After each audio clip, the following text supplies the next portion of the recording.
Dear all future doctors, अस्सलाम वालेकुम। मैं आपको मेरा पाकिस्तान यूट्यूब चैनल से वेलकम करता हूँ। डियर ऑल फ्यूचर डॉक्टर, माई पाकिस्तान चैनल से आपको खुशामदीद कहता हूँ।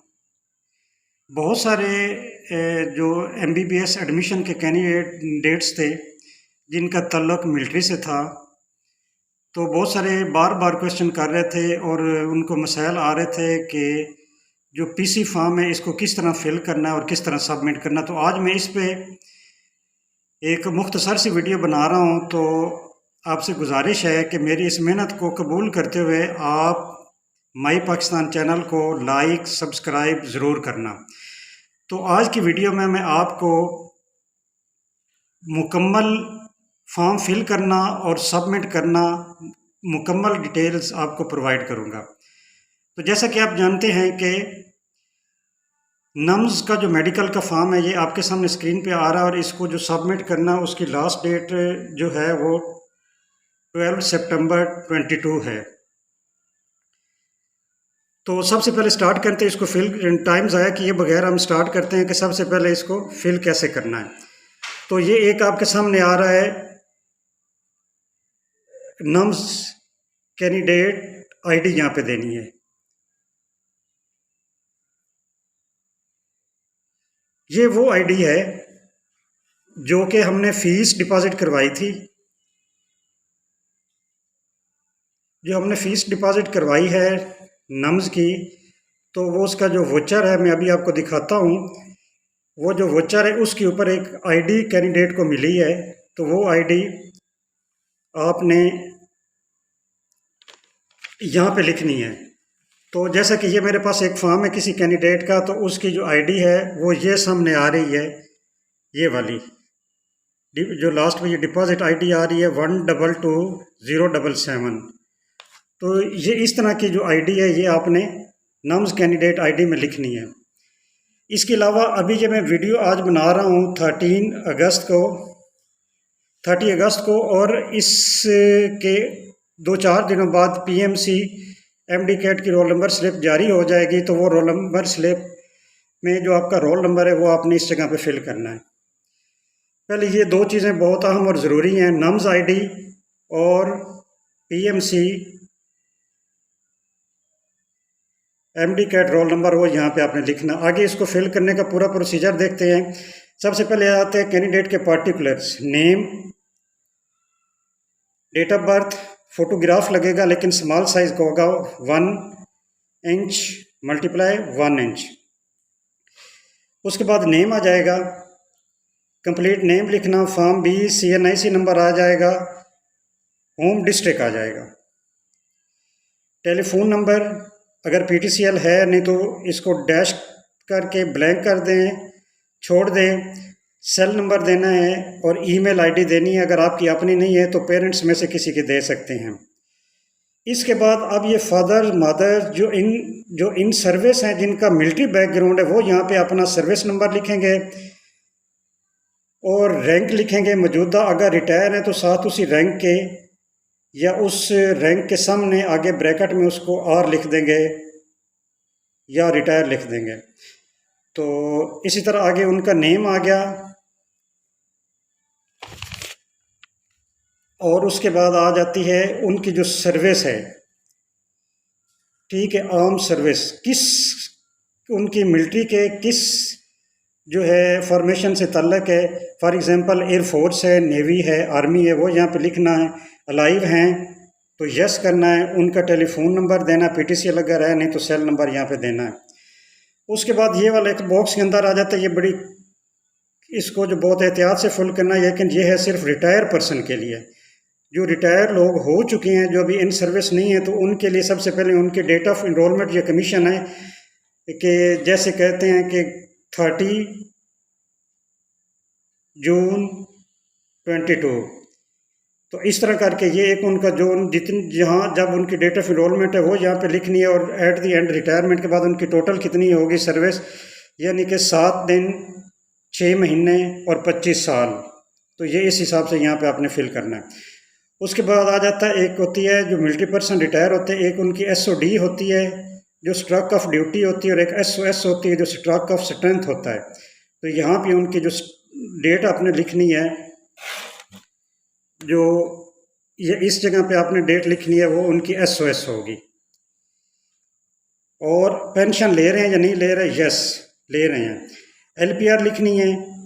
इसमें कुछ कैटेगरी ऐसी भी है कि जो पेंशन नहीं ले रहे, ये आपने याद रखना। कुछ ऐसे जो शॉर्ट सर्विस वाले पेंशन नहीं ले रहे, तो यहाँ पे उनके लिए नो है।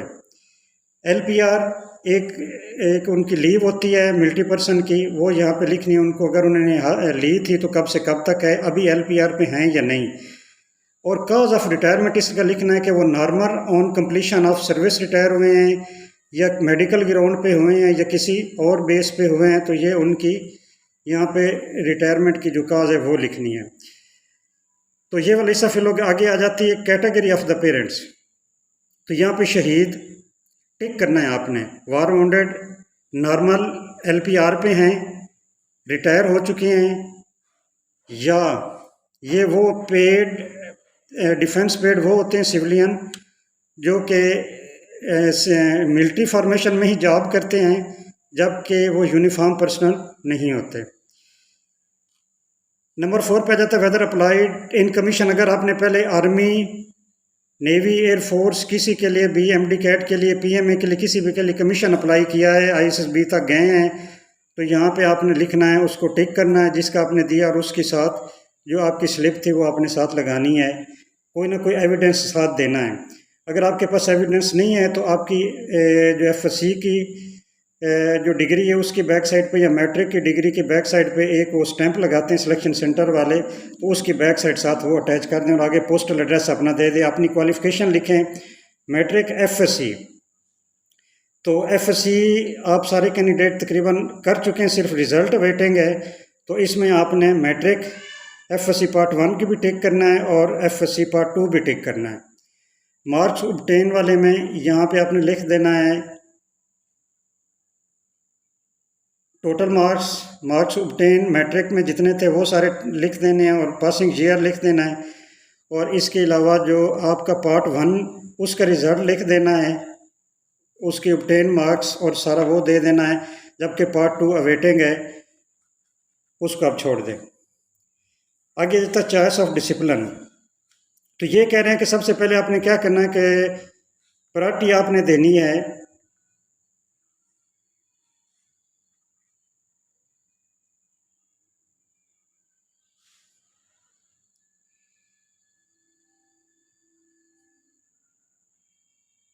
इसमें, अपने प्रायोरिटीज़ की अपनी चॉइस देनी है आपने।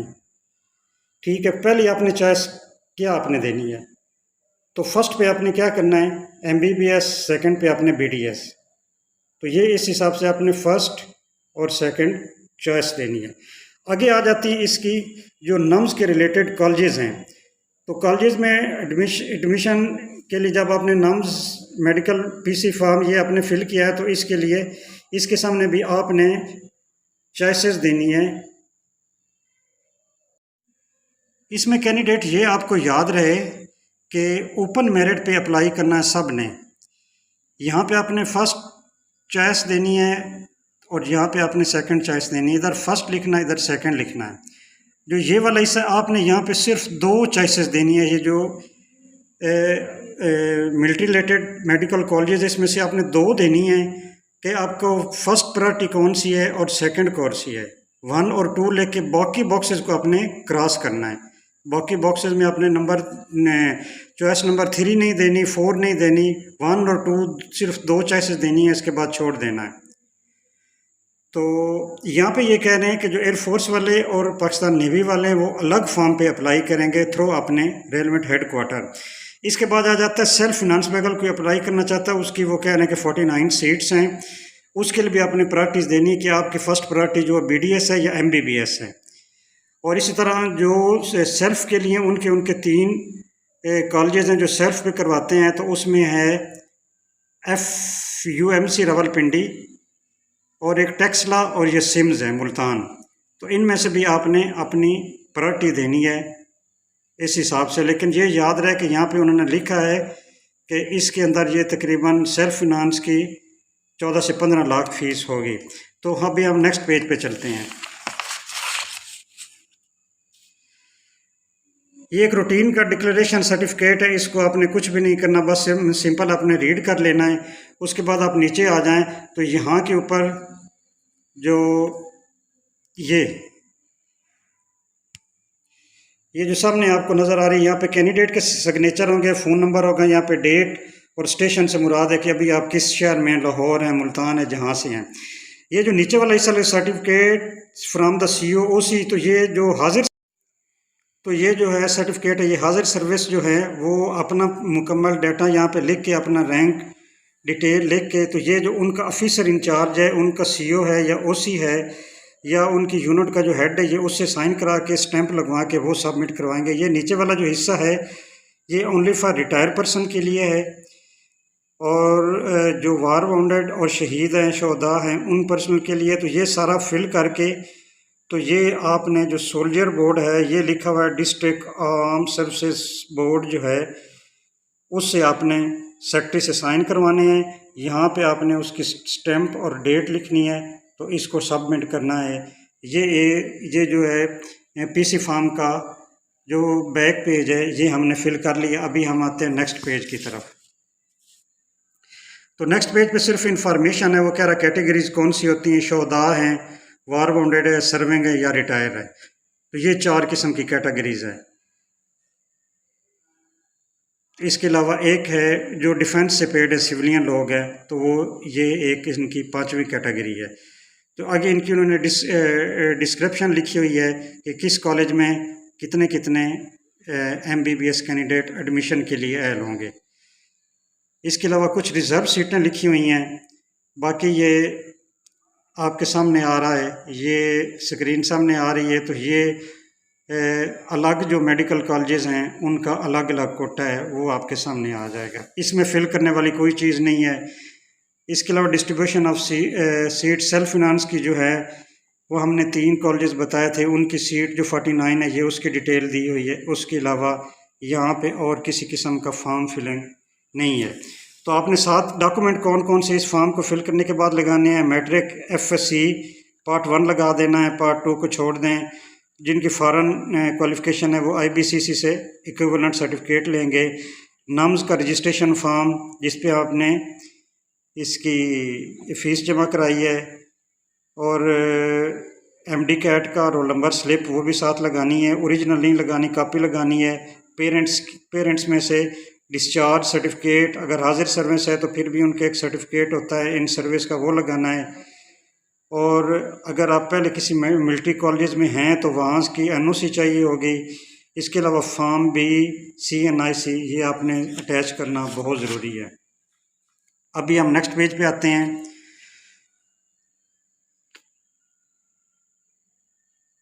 तो इसमें सिर्फ उसने इन्फॉर्मेशन दी कि फॉर्म कहाँ से मिलेगा, वो आपको पहले पता चल गया, नहीं तो ये नेट पे अवेलेबल है, वहाँ से मिल जाएगा। इसके अलावा एलिजिबिलिटी क्राइटेरिया ये आप सारा खुद पढ़ लेंगे। ये कैंडिडेट को मालूम होना चाहिए। एज फैक्टर, कौन कौन सी चीज़ें जो इन एलिजिबल बनाती हैं वो आ जाएंगी। इसके अलावा सेल्फ फिनांस में कौन कौन सी चीज़ होगी, तो ये सारी डिटेल पढ़ने वाली है। इसमें फॉर्म फिलिंग वाली कोई चीज़ नहीं है। फिर ये बैक साइड आ जाती है पेज नंबर 4 की। इस पे इंस्ट्रक्शन ही हैं, इस पे कोई ऐसी चीज़ नहीं है जिसको फिल किया जाए या जिसको साइन किए जाएं। बस इसमें एक कीमती इन्फॉर्मेशन ये है कि इसको सबमिट कराने की जो लास्ट डेट 12 सितंबर 22 है, वो अभी तक चल रहा है। इस फॉर्म की फ़ोटोकॉपी भी कबूल है, और जिस एड्रेस पे आपने फॉर्म फिल करके भेजना है वो भी यहाँ पे लिखा हुआ है। ये उनके कॉन्टेक्ट नंबर भी आपकी स्क्रीन के सामने आ रहे हैं।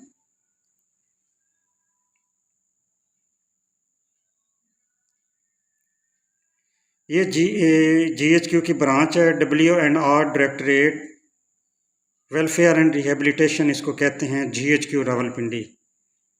यहाँ पे हमने फॉर्म सबमिट करवाने हैं। एक इसका और पेज है, ये इस पे भी इंस्ट्रक्शन है डिफरेंट किस्म की। इसमें और कोई किसी किस्म की फॉर्म फिलिंग वाली चीज़ नहीं है। कुछ फ़ीस के इशू हैं वो बताए गए हैं, बाकी ये उर्दू में हिदायत हैं। इन पे आपके गौर करना है। तो उम्मीद करता हूँ कि आप फॉर्म फिल करके इन टाइम सबमिट करवाएंगे और माई पाकिस्तान चैनल को सब्सक्राइब करना और लाइक करना ज़रूर याद रखिएगा। मेरी तरफ से अल्लाह हाफ़िज़।